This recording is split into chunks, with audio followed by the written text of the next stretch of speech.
अफगानिस्तान सिर्फ क्रिकेट के मैदान पर नहीं बल्कि कूटनीति, आतंकवाद विरोधी अभियान और अंतर्राष्ट्रीय स्तर पर अपनी मजबूत स्थिति बनाने में भी पाकिस्तान के लिए चुनौती बनता जा रहा है।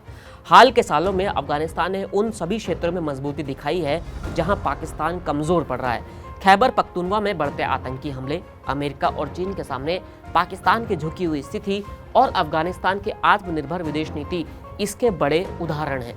पाकिस्तान लंबे समय से आतंकवाद को बढ़ावा देता रहा है, लेकिन अब वही आतंकवाद उसके लिए सबसे बड़ी मुसीबत बन चुका है।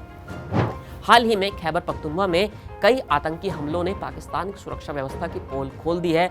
पाकिस्तान में इन दिनों बिल्कुल गृह युद्ध जैसी स्थिति, या यूं कहें कि वहां पर कभी भी तख्ता पलट हो सकता है।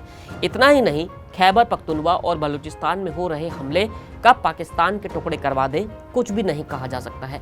अफगानिस्तान से लगे खैबर पख्तूनवा क्षेत्र में तहरीक-ए-तालिबान पाकिस्तान यानी कि TTP जैसे गुट सक्रिय हैं, जिनका सीधा संबंध अफगानिस्तान में मौजूद तालिबान से बताया जाता है।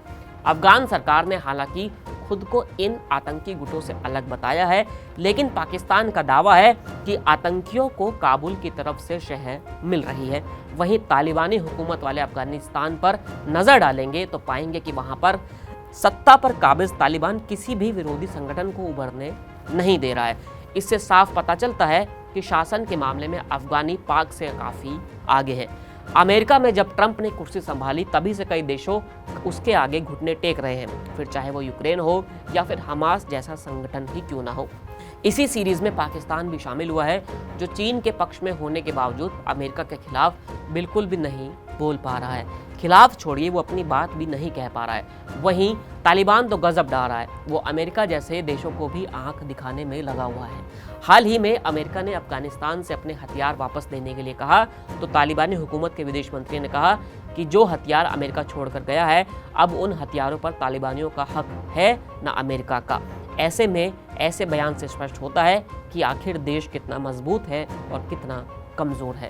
जहां पाकिस्तान चीन के सामने झुकता जा रहा है और उसके कर्ज में डूबता हुआ दिख रहा है, वहीं अफगानिस्तान ने चीन की दखल को भी सीमित कर दिया है। पाकिस्तान में चीनी निवेश और परियोजनाओं को लेकर जनता में असंतोष बढ़ रहा है। इसके बावजूद पाकिस्तान सरकार चीन के आगे पूरी तरह से नतमस्तक है। हालांकि कहा यह भी जाता है कि इस मुद्दे पर बलूचिस्तान में चीनी कामगारों पर लगातार हमले हो रहे हैं और इन हमलों में कहीं न कहीं तालिबान की छत्र छाया है। इससे पाकिस्तान की सुरक्षा एजेंसियों की चिंता बढ़ गई है। दूसरी ओर अफगानिस्तान ने चीन के साथ संतुलित संबंध बनाए हुए हैं और उसकी शर्तों पर काम करने के लिए भी वो मजबूर नहीं हो रहा है। देर से ही सही, पर हाँ, अब अफगानिस्तान भी धीरे धीरे अपनी डिप्लोमेसी को मजबूत कर रहा है।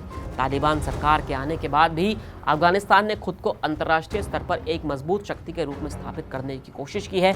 कई देश, खासकर रूस, चीन, ईरान और मध्य एशियाई राष्ट्र अफगानिस्तान के साथ बेहतर संबंध चाहते हैं।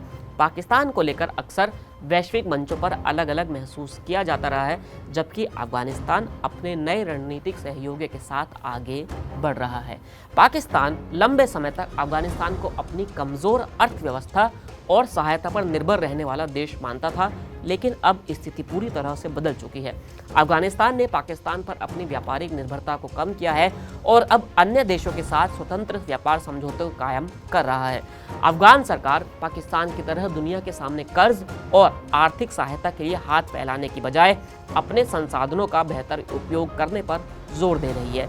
इन सब मुद्दों को देखते हुए कहा जा सकता है कि पाकिस्तान अभी भी एक कुशल रणनीतिकार की जरूरत में है, जबकि अफगानिस्तान इस मामले में उससे आगे निकल गया है। अब देखना क्या होगा कि आखिर अफगानिस्तान किस तरह आगे बढ़ता है, और फिर चाहे वो अमेरिका की सरकार हो या भारत की सरकार या फिर चीन, आखिर वो उनसे किस तरह के संबंध बनाता है। फिलहाल इस वीडियो में इतना ही, फिर मिलेंगे नए वीडियो के साथ। शुक्रिया।